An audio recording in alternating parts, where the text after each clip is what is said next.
яг одоо Монголын анхны хамгийн том 4G LTE сүлжээ нэвтрэлээ.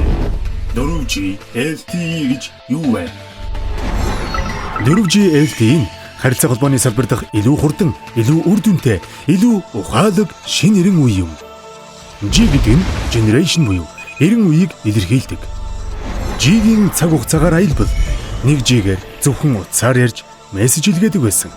2G-гээр утсаар ярьж мессеж илгээхээс гадна имэйл ашиглаж эхэлсэн.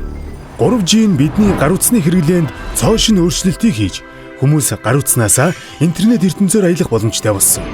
Харин 4G нь таны огт төсөөлшгүй хурдаар буюу 3G-гээс 10 дахин илүү хурдаар интернет ертөнцөөр аялуулах юм. Мөн та 4G дата сүлжээнд зураг, дуу, тоглоом, SD болон HD видеог төсөөлснөөс ч илүү хурднаар татан авч үзэж тоглох боломжтой. Монголын анхны хамгийн том 4G LTE сүлжээ төсөөлшгүй хурдаар аялаарай. Unitel Group төрүүлж алхана.